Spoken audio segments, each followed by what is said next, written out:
And you learn pretty quick that your mindset has to change when you start masters. You know, the word it keeps coming to mind is adaptability. You know, you need to really change really quickly and go, okay, I've gone through 2 doors now. I'm opening another one, and I've been pushed through, and I need to sort of unlearn some of this stuff, start again with a fresh attitude and an open mindset.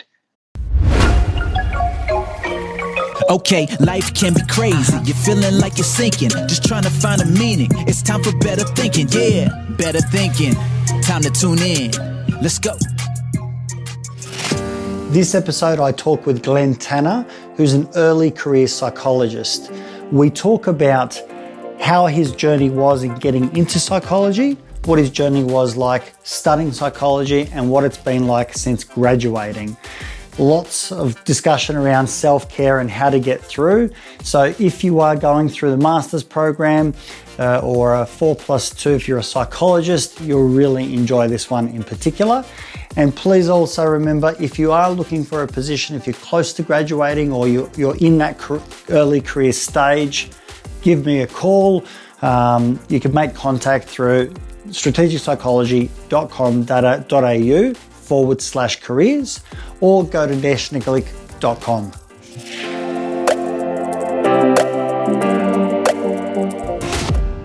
Today on Better Thinking Podcast, I've got Glen Tanner, who's a clin psych registrar, and he's in effect an early career psychologist, meaning he's graduated last year, and the reason for having him on is to find out a little bit about what it's like, the journey through becoming a psychologist, what that kind of looks like from a personal experience, because there's a lot of people out there that have been interested to hear about this topic because there's many of us going through, or there's many of us thinking about going through, and what it's like in these earlier years. So I want to say a big thank you and welcome to Glen.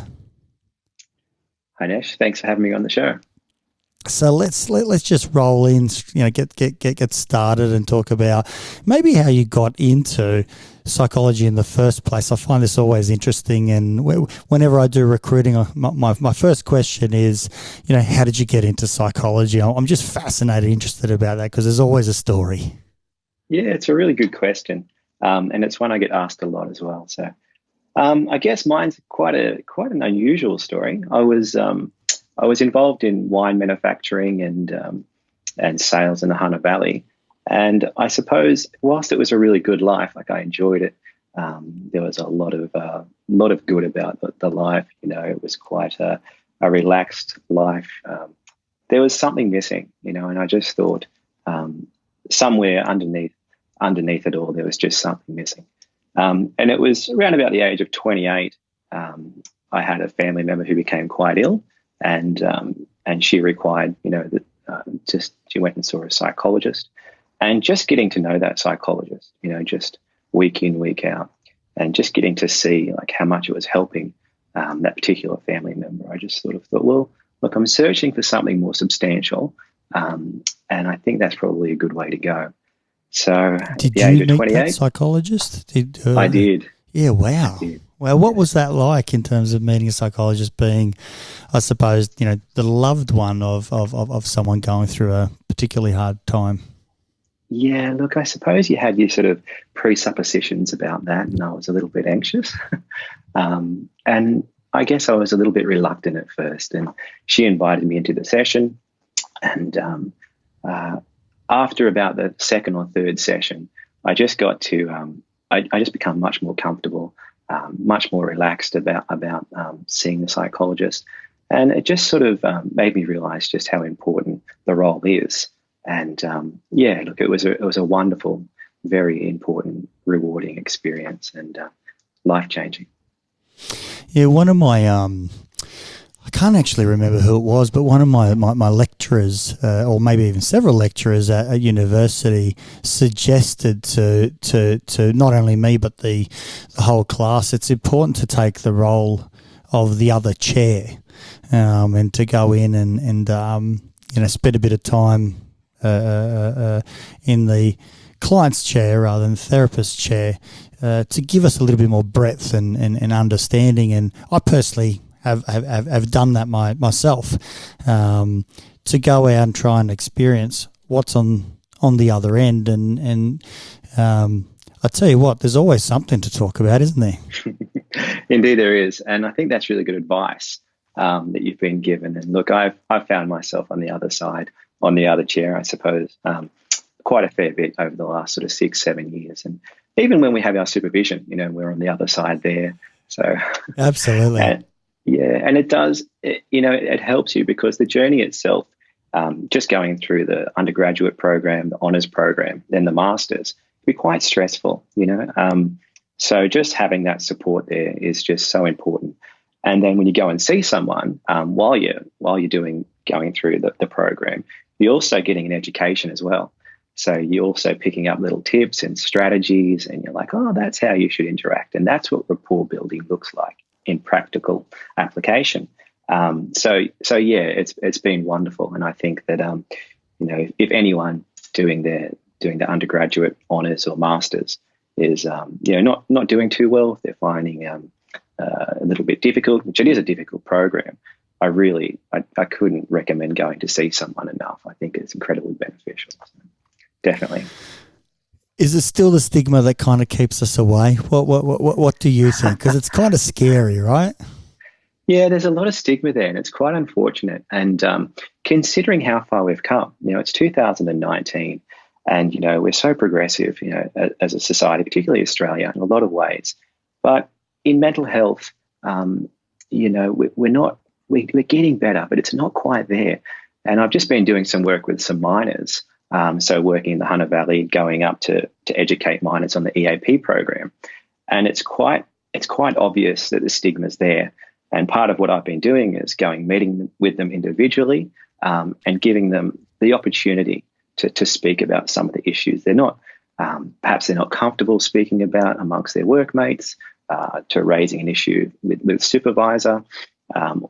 So yeah, it's just sort of breaking down that stigma, which I think is really important. Yeah, it's kind of like we're still in the dark ages, right? Maybe it's just a part of human nature in terms of when we're vulnerable.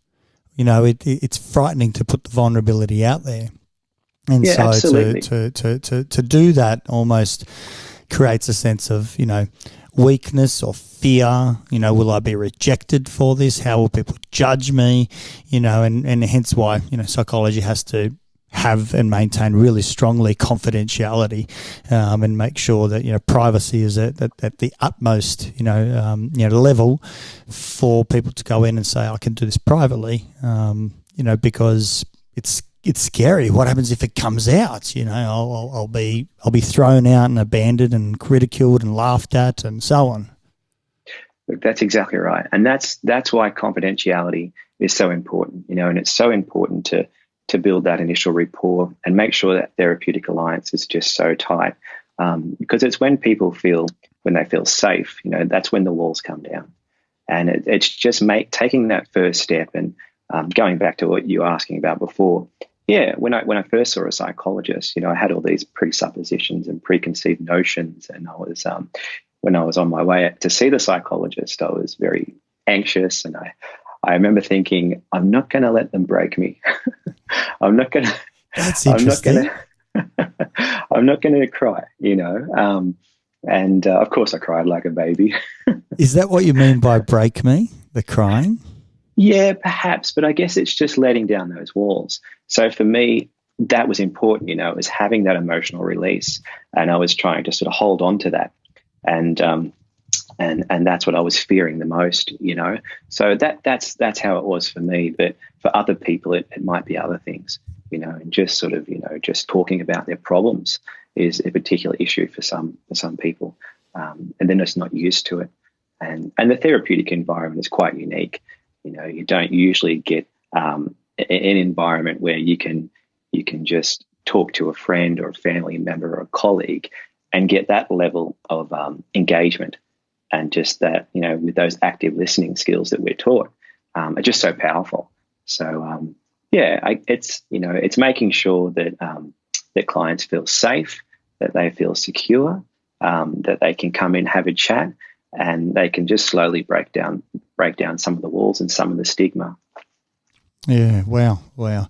And how did you go about, transitioning from, the winery world, which sounds pretty damn appealing when you explain it in the way that you did, to taking that leap, because I'm assuming, there's a fair bit to kind of, let go of, income or, efforts, Friday, Saturday nights, weekends, relationships, friendships, socialization, your other dreams.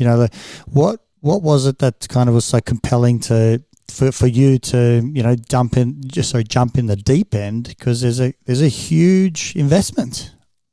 Indeed, it is. It's a really good question. I think that a lot of mature age students ask themselves this question. So I was 28. I loved the wine industry. It was great. It was quite glamorous. So, there was a lot of sampling of wine and wine education. So it had its appeal. Were there times where it wasn't sampling? May have indulged occasionally. Guilty as charged. But so it was really quite a glamorous lifestyle. And, that everyone you met was happy. They were, somewhat a little bit tipsy as well occasionally. So it was every customer who came through the door were just happy. They were at their best. You were giving them free wine, so there was nothing to be sad about. And it was a wonderful, wonderful life. But as I said before, there was just something missing. And I think my interactions with, a family member getting sick, and my interactions with a psychologist were just sort of enough just to push me over the edge and go seeking something a little bit more substantial. I thought about two avenues actually at the time. I thought, well, I really like law. So I sort of enrolled in the law degree, and at the same time I enrolled in a psychology degree. And I thought, well, look, I'll just try both of them for 6 months and see which one I like the most. And, whatever I get the better grades out, I'll go with that particular course. And it turned out that it was psychology. I was just getting really fascinated by learning about all those little theories and principles and learning about Freud and Jung, and it was just fascinating. And the grades were much better in psychology than law, so I thought that's probably the way I'll go, which is what I was feeling in my heart anyway. So it was just sort of reaffirming that. However, I guess no one really told me that, nothing could really prepare me for how different and how unique the psychological journey could be.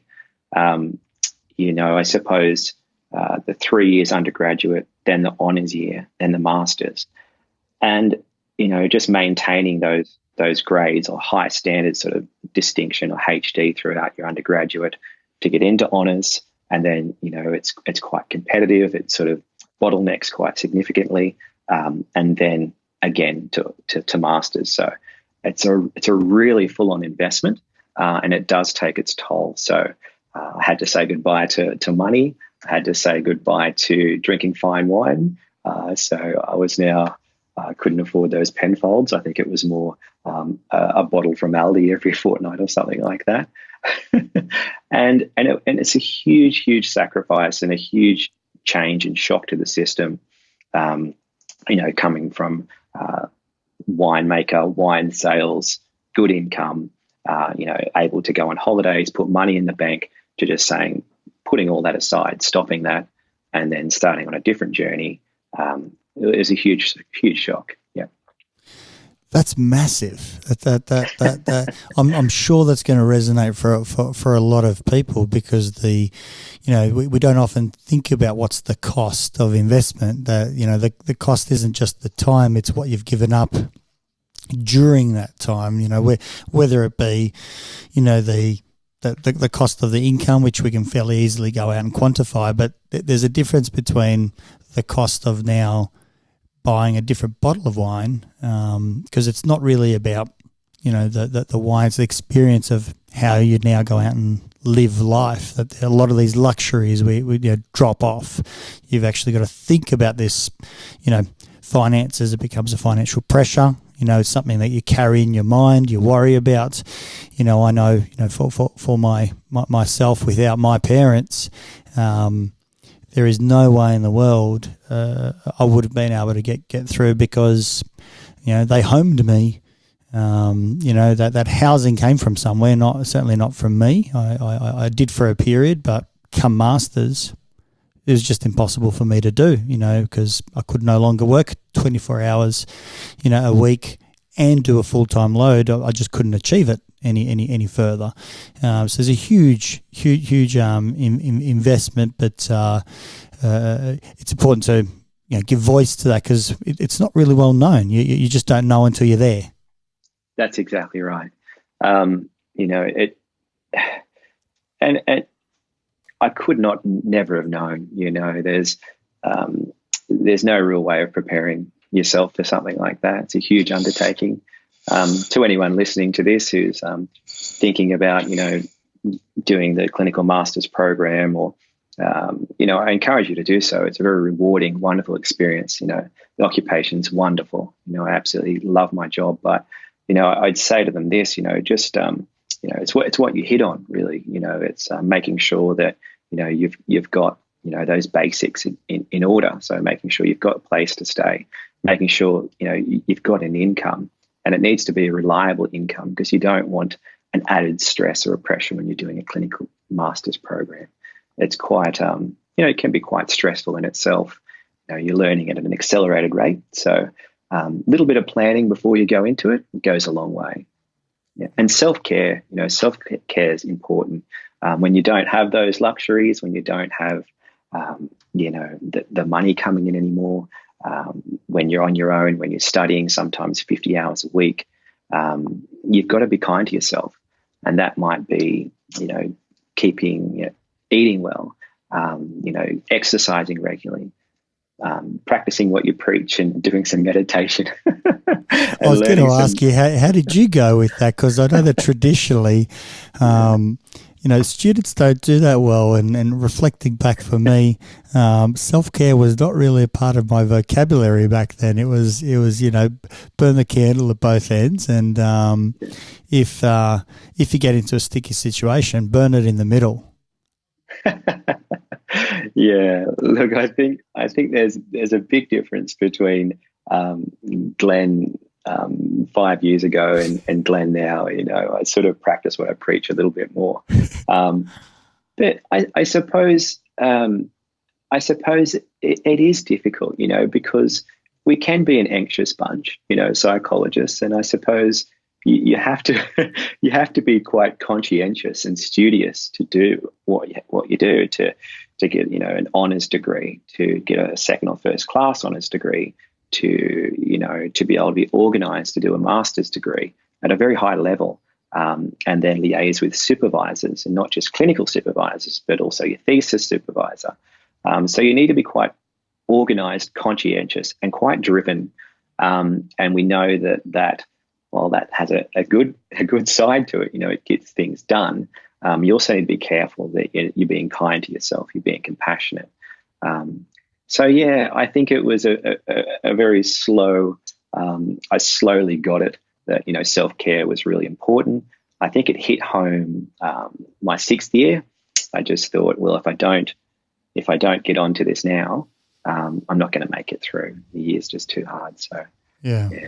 What was your journey through the passage into honours and the passage then across to master? Because each of those times, there's effectively an assessment as to whether you go through to the next round. That's kind of how it's built at the moment, that there's a certain number of honours students that each university will take into the course, because they can't have an open numbers, and then obviously it becomes smaller again to who can go into the master's program. How did you go, and how did you fare in going through those? Was it a stressful process? Was it something that you felt fairly confident about? How did it go? I was very stressed. I was very stressed. I was very conscious of just how it was becoming more narrow and more narrow at each step. it felt like, in my first year, it seemed like there was thousands of students, and there must have been, I don't know, maybe 1,000 at my uni doing year one. Then year two, I'd look to my left and look to my right, and I'd think, where are people? People are just dropping off. Okay, this must be hard. And then by third year, the group was very small and intimate. And then honours, it was sort of 35 people. And then masters, it was about 30. But 30 for masters. 30 for masters. Wow, ours dropped down to about 6. It was probably about 35 for the honours. I did a postgrad because my marks weren't up to spec, but I squeezed through somehow. But then going into masters from both the honours and the postgrad went down to I think fairly clearly it was 6. But I imagine it changes all the time and it fluctuates depending on what the university can handle and so on and so forth. Yeah, look, that's quite a small number. I mean, that's which university was that? That was at Uni of Canberra. Okay, yeah. I went to Western Sydney University, and I know that there were smaller cohorts. I think the Australian Catholic University had quite a small. I went for the interview there, which was really stressful, and I think don't quote me on this, but I think they said they were accepting something like 10 people. So similar, quite a small amount. Yeah. What was the interview like? What sort of questions did they ask? What were they looking for, kind of reflecting back? Yeah, look, reflecting back, I get it. I get it now. And I think they were after someone who had grit, and the questions were, I can't really remember. Perhaps I've blocked it out on purpose. I'm not too sure. But I remember there was quite a lot of questions, and they were geared. I guess they were trying to just, make sure that I was the right person for the program, And looking back, I see why, because the program was difficult, and I suppose students need to have a certain amount of grit. There were questions that were, I think, about self-care. So that was really important. They were sort of trying to make sure they got students in who prioritized self-care, who had things in place to be able to do the course practically, because it's 2 years out of your life, and it's very full on. So they were just, they were looking after our well-being, but they were just trying to make sure that we were going to get through the course in one piece. So a lot of sort of those sorts of questions. That's a really interesting observation, because I recall from my journey through, probably the only question that I really recall was, what are you going to do if you don't get in? So almost kind of alluding to, you need to have some other preparations. And this one sticks out in my mind because I think I potentially secured the position through my answer, which was, well, then I'll just get in elsewhere. If you guys don't take me, ANU will. And if ANU doesn't, then Bathurst will. And if Bathurst doesn't, somewhere in Perth will. And if somewhere in Perth doesn't, then there'll be another city. And if they don't, if Australia can't, I'll find it elsewhere. I'll go international. I am becoming a psychologist, effectively, whether you like it or not, I'm getting in. Just might not be at this uni. So that was my approach, because I'd committed from first year through knowing that that's what I'm doing, because I, very much like yourself, put another career aside to start this new one. I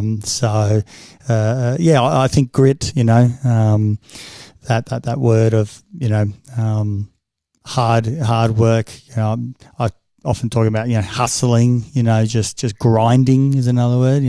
It's got to be part of it.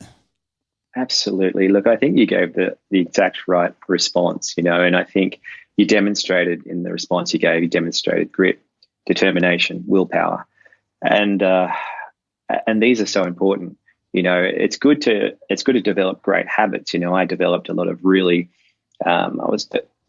habits that I just, they were non-negotiable habits. These were studying for certain times in the day, allowing myself a little bit of a break, but it was several hours per day studying, dedicated to learning more, and those habits got me through. They got me through the practical application, but it's the grit that really got me up in the morning, and the resilience, because, going from honours or even undergraduate, if you're getting to honours, then you're probably a pretty good student. So you're probably used to getting really good marks. And it's a little bit of a shock when you get to masters and you sort of get your first assignment back, and it's like, well, what's this? A credit? What's that? My world's falling down. So it's a little bit of a shock to the system instantly, which I think, looking back in hindsight, was just the shock you needed. So yeah. It's almost like it's designed to, grab you by the shirt and kind of give you a shake of saying, this isn't going to be a walk in the park. You've got to really apply yourself, because there's going to be some intensive learning in these couple of years, and we're going to throw a lot at you, more than just coursework. You're going to be doing placement on top of coursework, which will be 1,000 hours. You're going to be also doing a thesis, which is going to be countless words. Each of those need to have deadlines and considerable work, because they're not straightforward. It's not just writing an essay. You've got to go out and do methodology, data collection, analysis, so on and so forth. It's a real big piece of work that if you don't get that shake, you're probably underprepared. So it's a good potentially it's a good formula to knock everyone about and say, wake up. Yeah, no, absolutely. And you learn pretty quick that your mindset has to change when you start masters. It becomes less about trying to get a HD. You have to say goodbye to that really, really quickly. And you have, the word that keeps coming to mind is adaptability. You need to really, really change really quickly and go, okay, I've gone through 2 doors now. I'm opening another one, and I've been pushed through, and I need to sort of unlearn some of this stuff, start again with a fresh attitude, and an open mindset. And I saw some of my other, fellow students, they struggle with that, and I struggled with it too, in getting those results back, which weren't quite what you wanted, and then also having to prioritize. You sort of, I remember thinking after about week 5, I thought, well, look, I've got 4 units. I've got to consider getting ready for a placement and being a psychologist for the first time in the clinic. I've got to start thinking about a thesis. I don't have time to get HDs. So something has to give, and I need to prioritize what's really important for me. So the value then goes into getting an education, getting experience, and you start to think about, okay, I'm going to get what I can from these 2 or 3 years to be a better psychologist. So that's where my focus is. So there needs to be a shift. You need to be adaptable. And yeah, I did. I really sort of used those years to read up on different things. I got ready for how to do CBT therapy quite early. I went out and bought Beck's book well in advance, and my focus completely changed. Yeah. Do you mind sharing some of the habits that you put in place during the particularly, or whether they changed from honours to masters, how you approached it? I know that we all have a unique journey, but what was it that worked for you? Did you make some adjustments along the way? What was hard? What was easy? Okay, good question. Look, here's a bit of a plug for James Clear. I recommend anyone doing the program to go out and buy Atomic Habits. It's a really wonderful book. But look, they were just sort of practical. So making sure that I'd shuffle around my room to make sure that there was a book to my left, my left bedside table. And I'd read that. It was always there, so I'd be looking at it all the time. So that would be that would sort of entice me to pick up the book and motivate me to read it on a daily basis. This would be things like setting your alarm at 6 o'clock, and that was really difficult for me because I'd always been set the alarm for 8 a.m. usually, or 9 a.m. So getting up a little bit earlier, having that personal time where there's no one else around, there's nothing to distract you, and pouring yourself a cup of coffee, sitting down, preparing for today's class, preparing for today's session, rather than wait until you're at uni or wait until you're at the psychology clinic, because then it's too late. So just daily rituals like that I found really important. Another habit was sort of some preparation for you in terms of being able to feel grounded at the start of the day because you've done some prep that allows you to kind of then walk into the day, so to speak. Absolutely. And it's a good way to kick anxiety or stress and fear. So wake up, have a daily habit whereby you read a chapter. It doesn't need to be much, or just go through your notes, prepare. That's super important because you want to be going into sessions. You want to be going into class prepared and relaxed rather than frantic and anxious. And it's super important when you're doing a thesis at the same time to get those really good study habits. And also there were habits in terms of well-being that included, I didn't eat bad food for those 2 years much. So I was really conscious of my diet, what I was eating. I was pretty strict and hard on myself regarding that. And also regular exercise as well. You got to do as much as you can to make sure that you're in a good space mentally and relaxed, because you will be tested, you will be challenged. Mm. And how did you approach, difficult deadlines? With stress. No, I guess perfect answer. Frantically. Absolutely. I suppose it's about getting on top of things a little bit earlier. In the undergraduate degree, I suppose you could afford to do things the night before. You could afford to do things on the weekend and, hand it in on Sunday night. But in masters, you can't afford to do that. There's too many things coming at you at once. And if you're going to do that, that's going to set you up for a bad day on the Monday.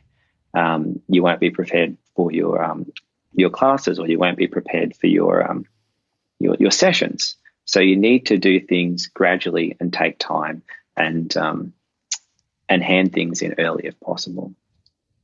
Mm. So in some sense, more preparation to soften the amount of strain, tension, angst that comes with large pieces of work needing to be handed in or prepared for, so that you can go out and continue on, not become overwhelmed. Absolutely. Preparation is the key, and making sure that you do things early. Tackle them early. As soon as they come in, get started, because you might find you'll have 4 assignments to do at once. You might have 4 sessions to prepare for, and you might have to have meetings with your supervisors and do some thesis work all at once.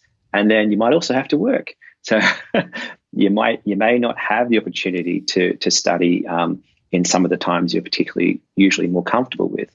I used to enjoy studying at night, but I found that during my masters I did a lot of work at night, so that meant that I had to get up early, make sure I had that time to study, which did a lot for my anxiety. I think I would have been a lot more anxious had I'd continued to be the person I was in undergraduate. So.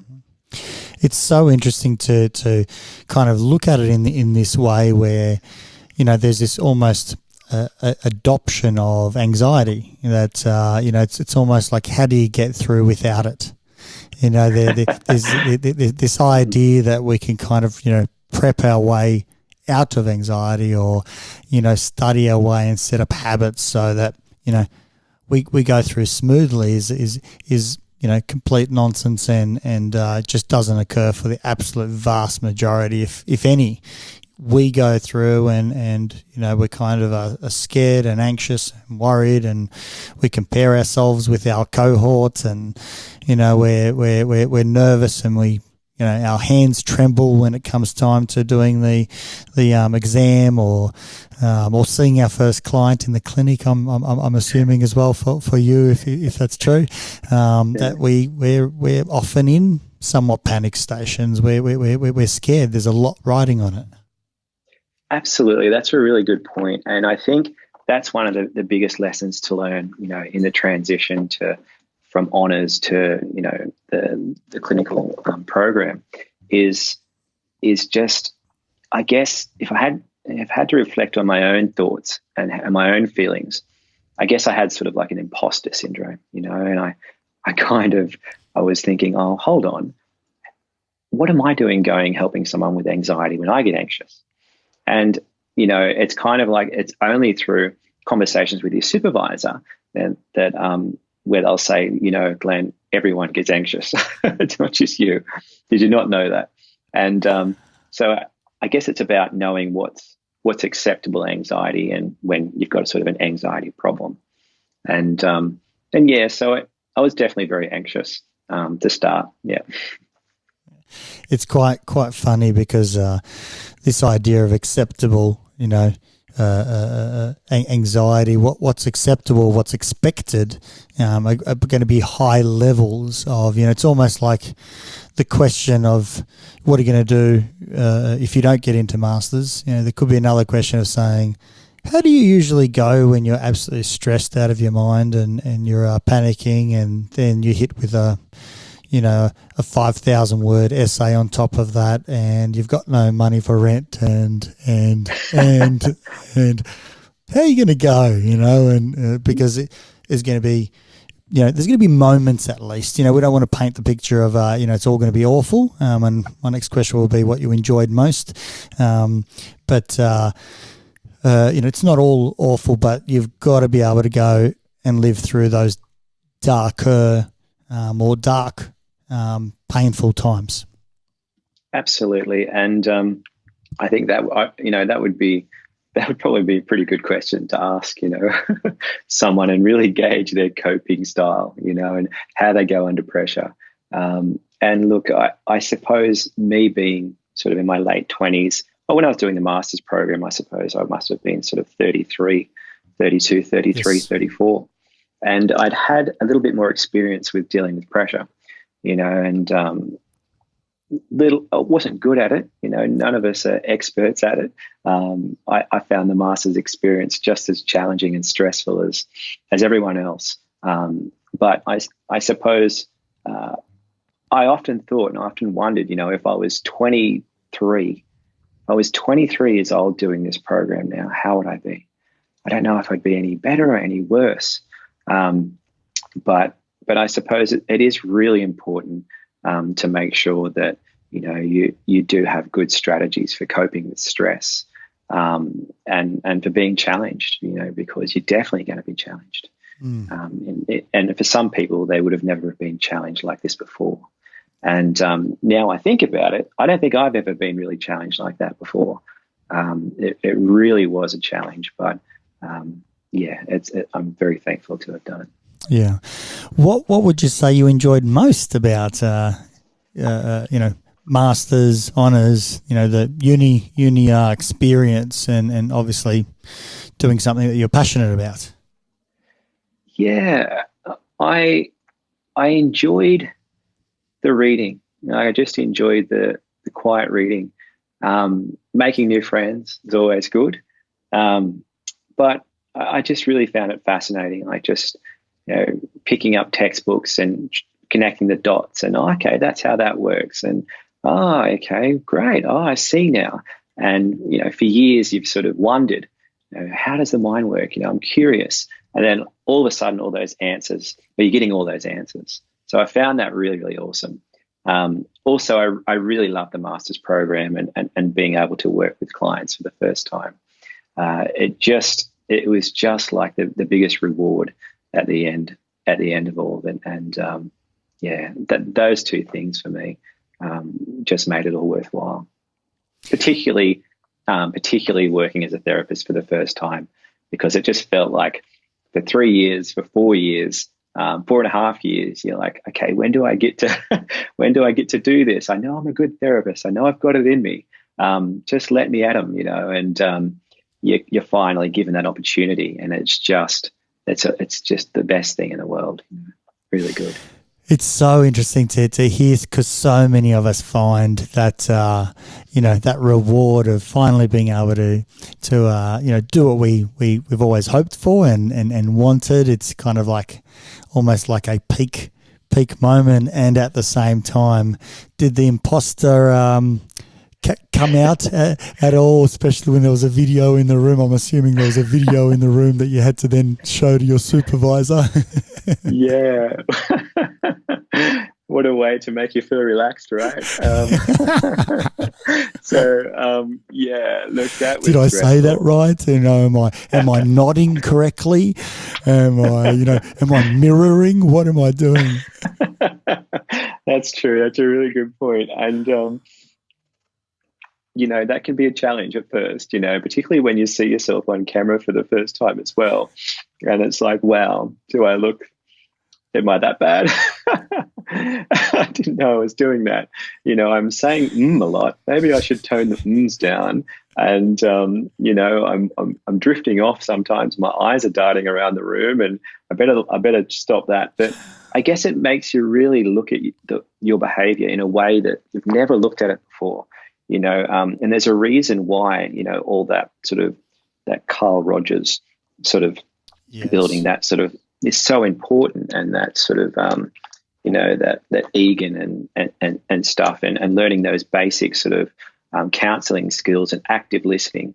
And there's a reason why they focus so much on that, because it's just so crucial, particularly when you first meet a client, and you need to really be able to build that rapport, build that trust, that empathy, and your active listening skills need to be really good, really sharp, because they're so powerful.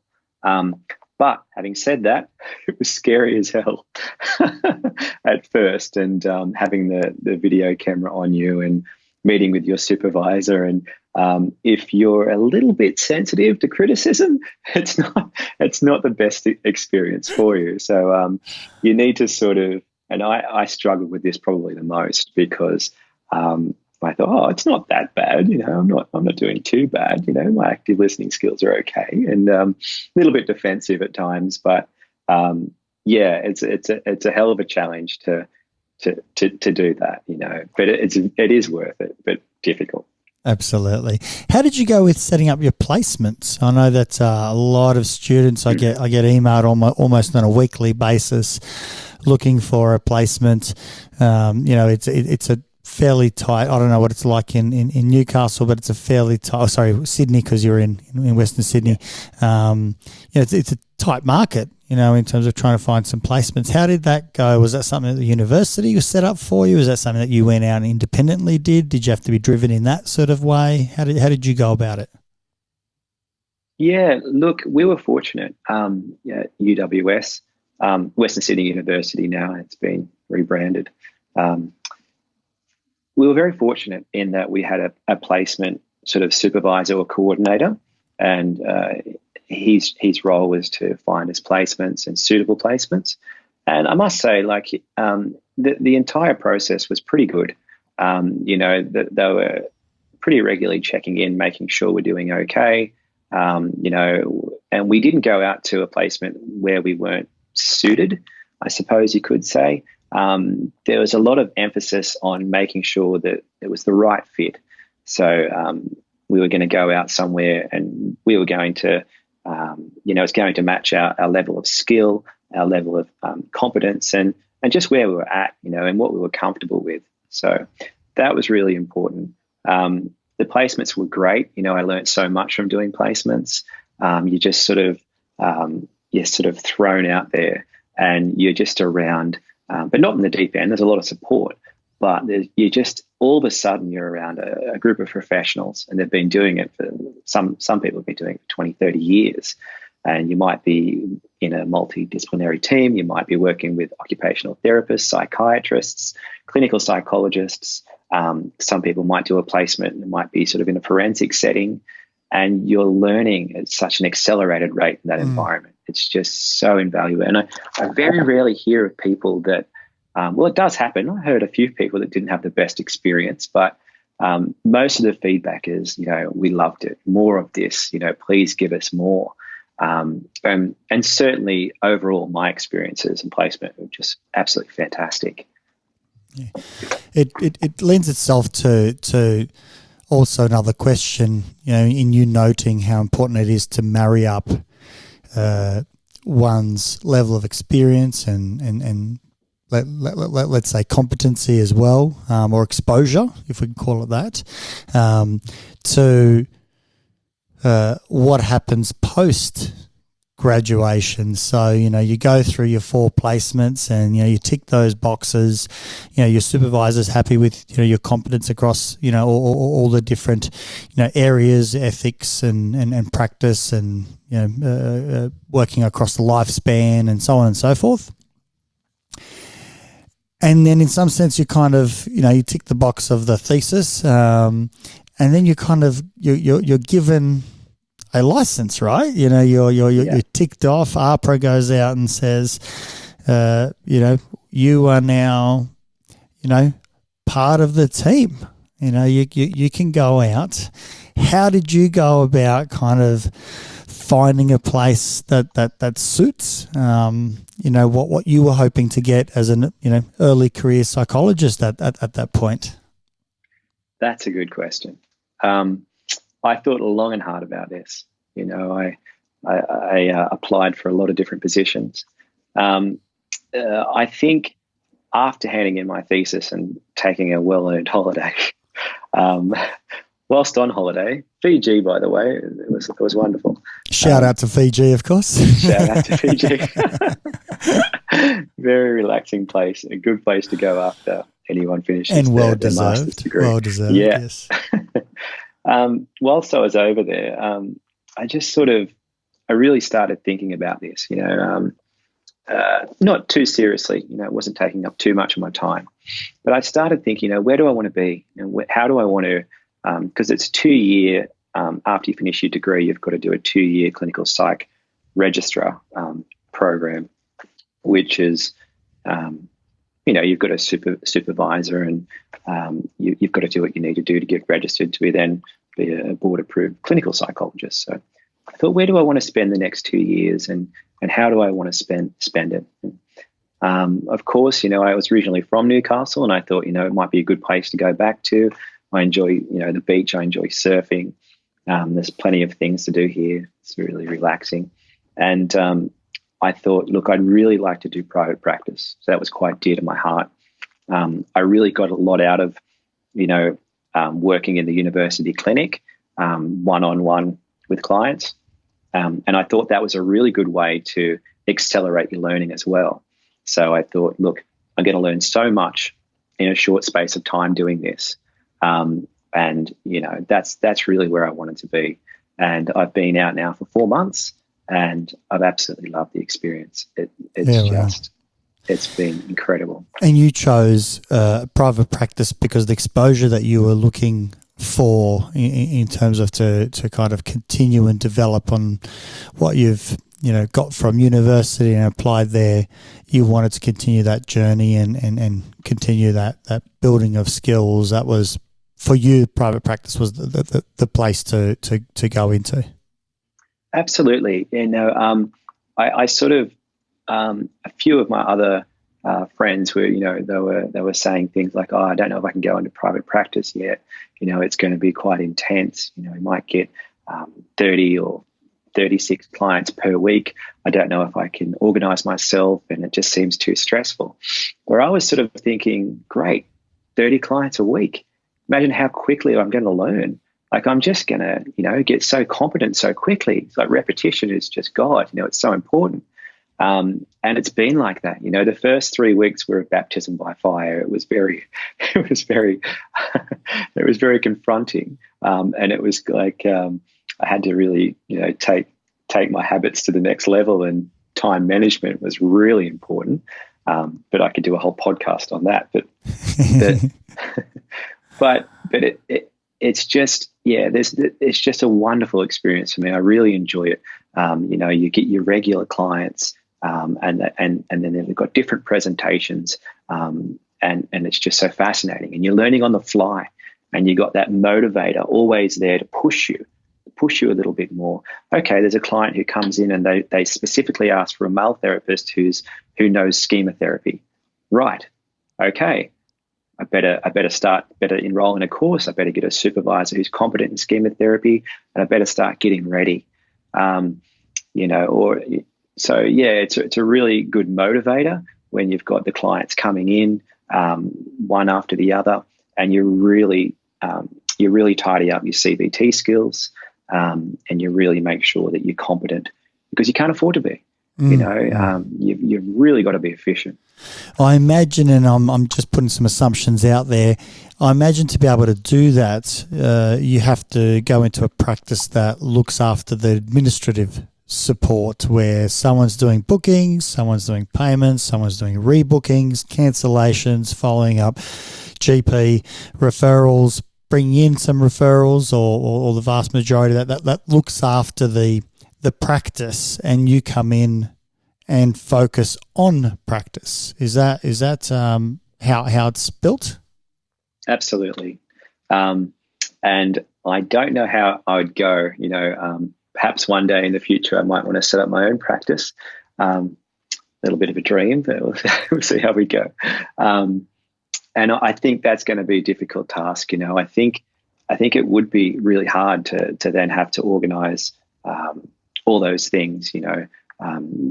Calling up clients, making sure that they come to their sessions, making sure they fill in all the confidentiality sheets, and all the letters and reports, and just there's so much administrative stuff that comes along with being a psychologist or running a practice. We have a great reception staff here, and they do all that, which just enables me then to do my session plan, get a formulation, and then just really focus in on the sessions. It's wonderful. I don't think it could work any other way. I don't think it can work any other way. We actually work to so hard to be able to work as psychologists so that we can practice. But there's nothing in the degree that goes out and says, this is how you go out and run a business, right? How do you go out and organise all the IT that supports that, or, how do you organise all the information that goes out to clients, or, the advertising side, or, how do you even write up a confidentiality agreement with, informed consent, and have you ticked all the boxes, and is it really informed or not? What are your protocols around, when a third party comes in and requests for notes or whatever it might be, is prior consent reasonable enough, or do we need to get current consent as well? And there's an infinite number of things. What happens when the printer dies, or doesn't link up to the computer, which it does too often. Yeah, that's right. How do you kind of see for yourself how long? And I know that's only early days, but how long do you feel it's going to take for you to really, try and take a bit of a guesstimate, find your feet where you kind of go, I think I've got most of my practice down pat without having to do, as much, cognitive work in formulation, in making sure I maintain some perspective taking from other means or methods, where I kind of can come in and start doing more of a supervisory role, so to speak, because I've got that level of experience before, let's say, I jump out and do it on my own. Oh, that's a good question. I'm not sure. I think it's going to take me at least 2 or 3 years. I'm really coming at the next 2 years.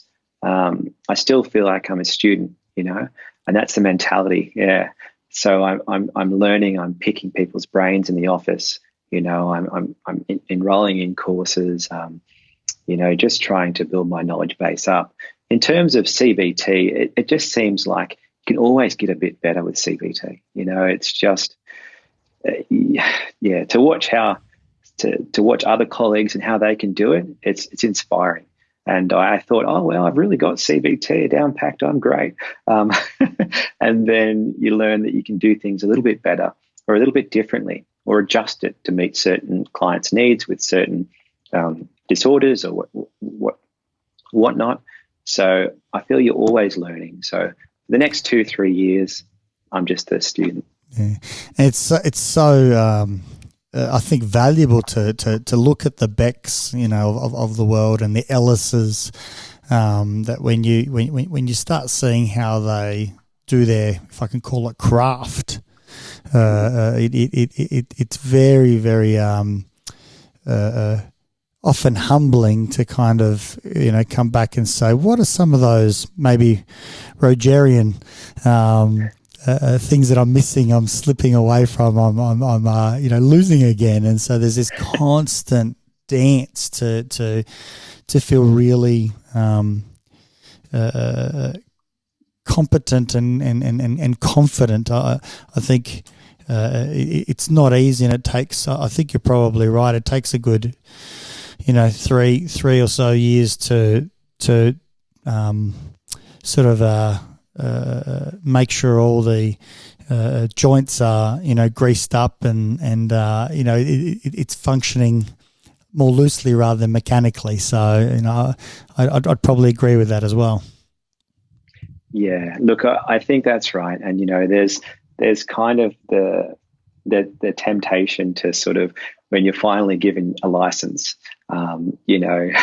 after 6 years of hard work and being put under the microscope, there's kind of a part of you which just wants to, there was a little part of me which thought, oh, I'm great, I'm wonderful, I'm ready for this, but that lasted about a day, which is good, which is a good thing. And then, I think it is really important to humble yourself in the beginning, and really learn from people. What we've done in the degree, it's something to be proud of, and it's by no means something small. It's something very significant, but the learning really just starts once you finish. And you're going to learn so much from your colleagues. You're going to learn so much from the Becks and doing training and going on weekend training courses and stuff like that. That it's just going to be so invaluable. So staying humble, super important. And yeah, eventually the mechanics of what you're doing will just sort of fall into place. And it won't be so scripted. You'll be able to come in, you'll feel more confident, and you said competent, so you'll just be able to come in, know what you're doing, do things more fluidly and more naturally. Can you talk a little bit about how the experience has been over, I think you said 4 months you've been practicing, post obviously uni. How have you found these last 4 months? Really good. First of all, it's wonderful to be working again. The last time I had a full-time job, I was 28. So it's been a long time, and you can't undervalue that. Like it's so important to have that income coming in, which is predictable, and you can plan your life again. You can start planning for a future. So that's been wonderful. It's just such a great feeling. In terms of my experiences in private practice, they've been exceptional. They've exceeded my expectations. I've been involved in a lot of different stuff I didn't think I would be involved in. So I've been given a lot of opportunities, talking on a podcast, for instance, is one. But I've enjoyed, doing training. I've been involved in the EAP program. So one of the things I've done is gone and spoken to miners in the Hunter Valley and just told them about mental health, wellbeing, given them some information about the EAP program, which has been really rewarding. But yeah, it has been an adjustment. And it's one that I'm just starting to sort of I feel I'm just coming through this through the initial stages now with a bit more confidence. So. And in terms of sort of that transitioning the sort of university life back to a full-time sort of employee life, what's that been like, post all the hard work and, giving up weekends and so on, that, you kind of get, I imagine, get to go back to your personal life again, with more hours to provide to it. Oh, it's bliss. It's absolute bliss. There's a light at the end of the tunnel. Yeah, there is. I think for the first few weeks, I was sort of still caught up in, I just sort of, in the back of my mind, I was so used to there being something to do. You've got to do this at 7:00. You've got to meet with your supervisor. There was always, during the master's program, there was always something in the back of your mind that needed to be done, should be done. And I suppose that there was still that sort of niggling voice there for the first few weeks or first month. And I had to sort of tell myself, hey, look, it's all good. You can go to the beach.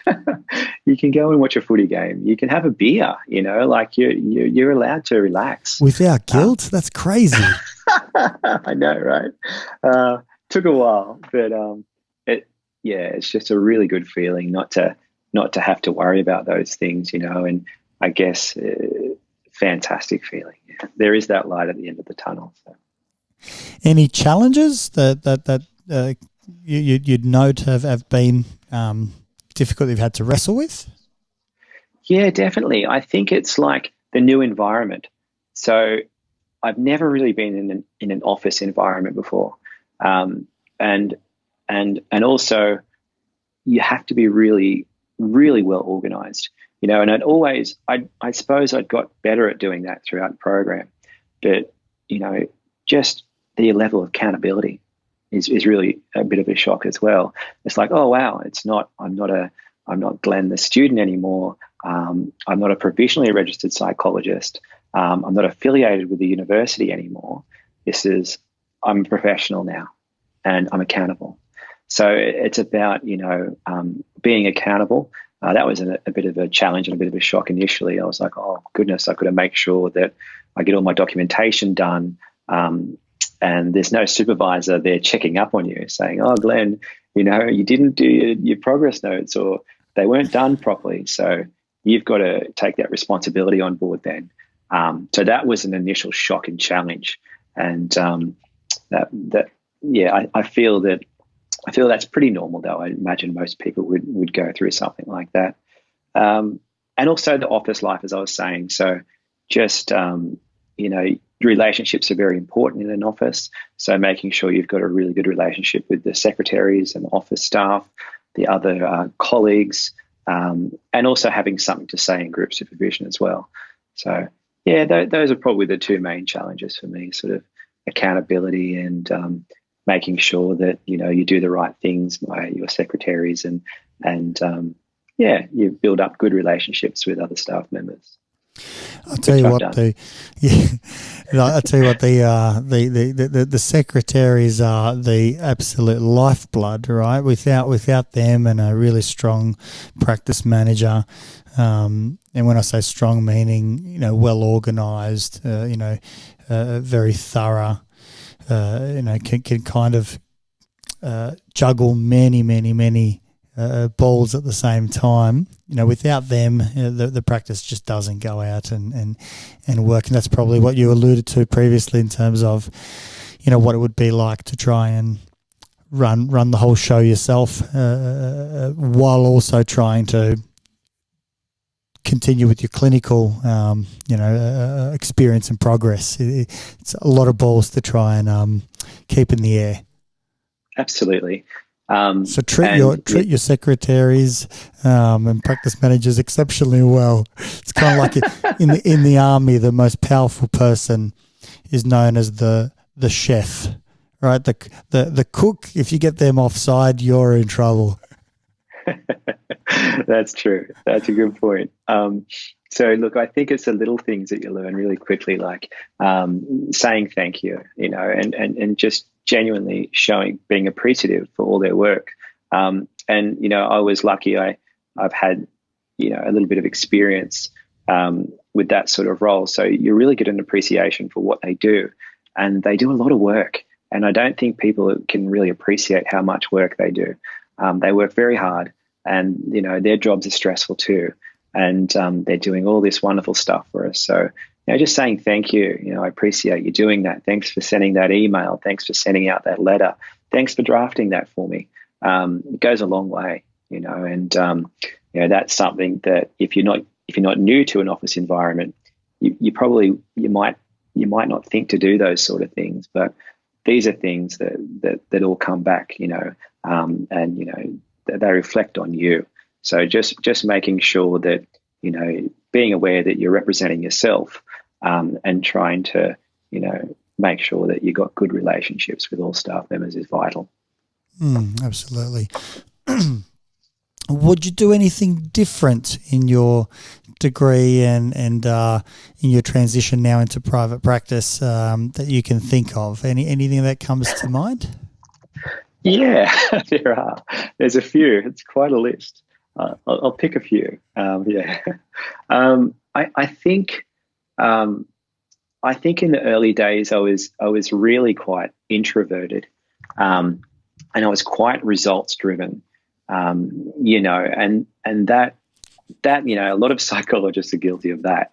So and you had to be. I tell you what, it's so painful, isn't it? You're result driven, and then a client sort of situation, doesn't go favourably, and you just take it all on yourself, doesn't it? It just hurts. You're like, what am I doing wrong here? I didn't try hard enough here. I should have done more there. I could have called him. It just resonated so much that I remember doing all sorts of things on weekends to prepare and assist clients, for when I get back on, Monday. I'm going to go in with, all the latest and all the best and so on and so forth, only to go out and, be hurt again. Yeah, that's a good point. Look, that resonates with me. Okay, yeah. So that's true, and it is. We set the bar so high. We are. Yeah, I'm not speaking for every psychologist or every professional, but overall, look, it's probably fair to say some people can be quite perfectionistic. Okay, and quite results driven, and it's about just sort of loosening that a little bit. And gradually loosening that. And you hit on a good point. You might spend the weekend studying up, planning, the sessions, and thinking, I'm going to try this session, and it's just going to be wonderful. And clients are going to go, thank you. This is really great, and we're going to feel so good about ourselves. And then in walks the client, and they've had a really bad week, or something's come up, and a lot of that stuff can go out the window. So we have to sort of adjust really quickly. And then, focus on the client, which is where we should be. So it can leave us, our egos a little bit bruised. We think, oh, wow, I've done all this work. I had all these expectations, and now here we go. But we're doing our job, and we have to just sort of make sure that we adjust and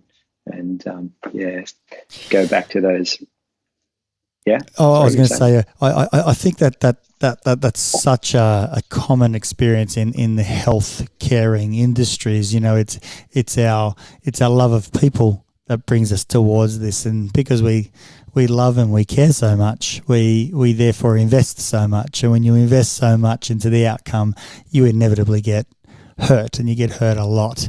And part of our work is to be able to detach somewhat, to at least to the outcome, and rather be objective, because the closer we are to the outcome, the more we get invested in how things should be, which isn't the role of a psychologist.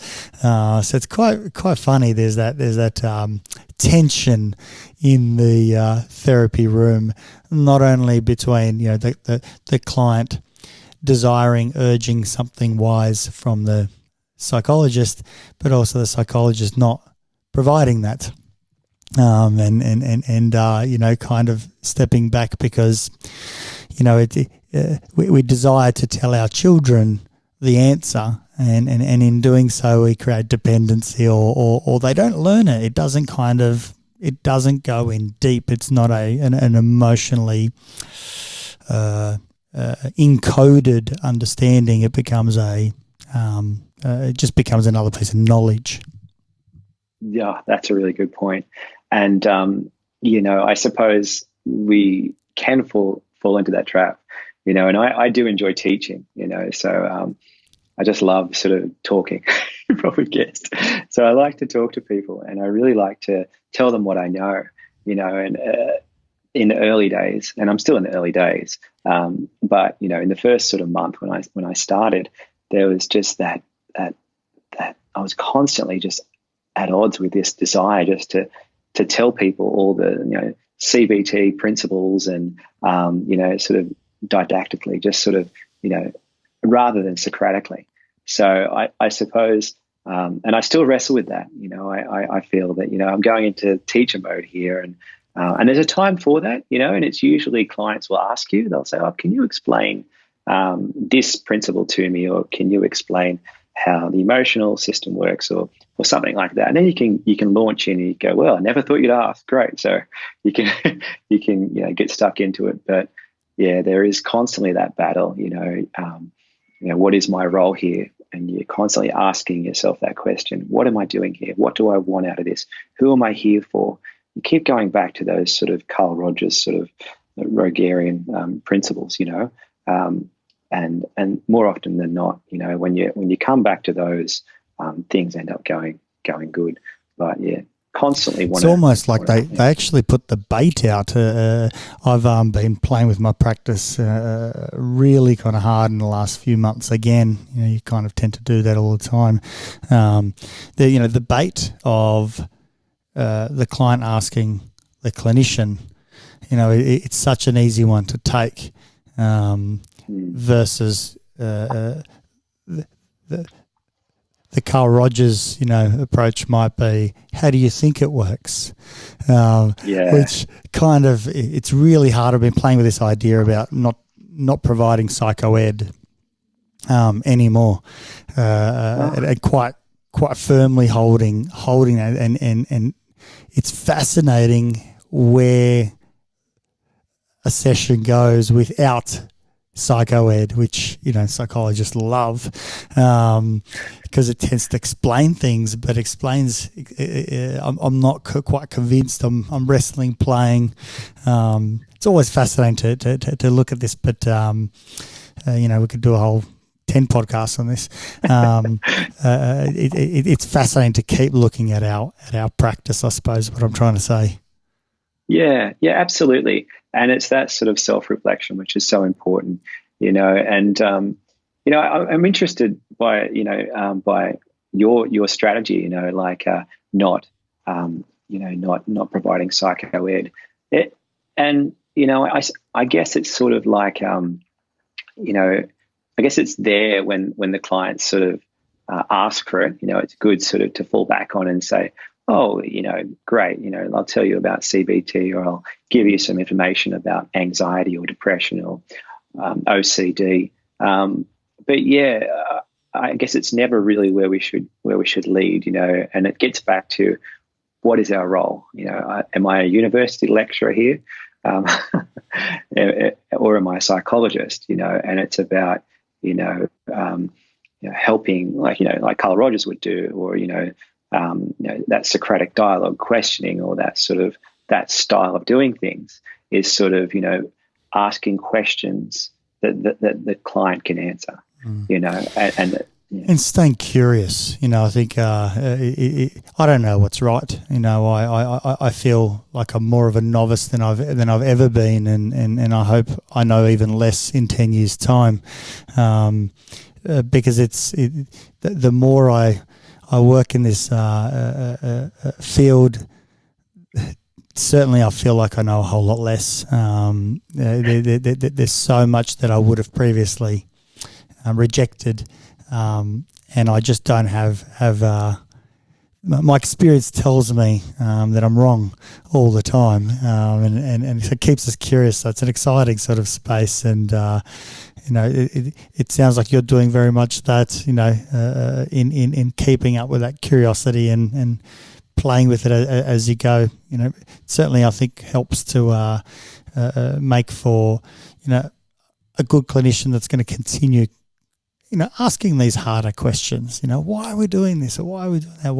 Why am I choosing these words? There's a lot to be said about relational frame theory and other perspectives. So it's as a clinician, keep curious, I would say. Yeah, I think that's good advice. Yeah. So people might want to know how they can find out more about you, where they can maybe make contact with you, how they might even go out and seek your services. How can people find out more? Currently, I work at psychologist, so that's at in Newcastle. So that's one way to contact me. I'm on LinkedIn as well. So those are probably the two best ways at the moment for now. Fantastic. And any last parting words you would like to share, particularly for those who are going through the process of, still in their studies, trying to, get through, or those who are in their early days and in a similar sort of space as to, what they should potentially, be looking for in these next, 3 to 5 years of their practice?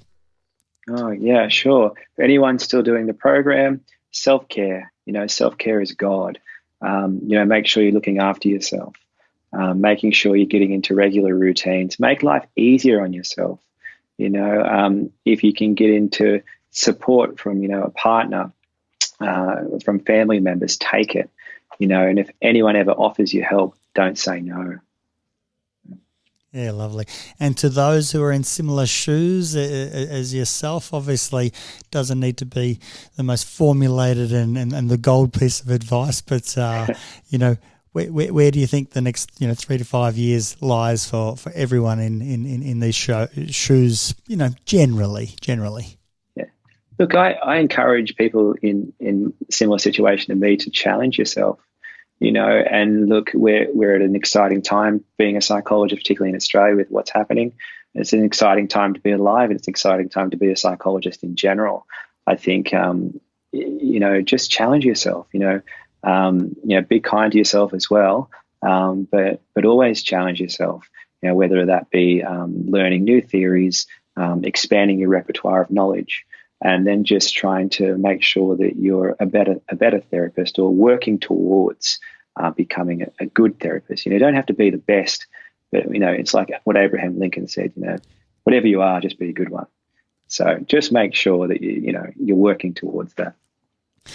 Lovely. I think well said, particularly in these earlier years, and I would probably, echo that in later years as well. So, Glen, I really appreciate you taking the time, and I wish you all the absolute very best in your career, and big congratulations with your recent achievements. And I'm sure we'll go out and touch base at a later date, cross paths. The psychology world here in Australia is very, very tight, and look forward to catching up and having a good old gas bag again sometime. Likewise. Thanks for having me on the show.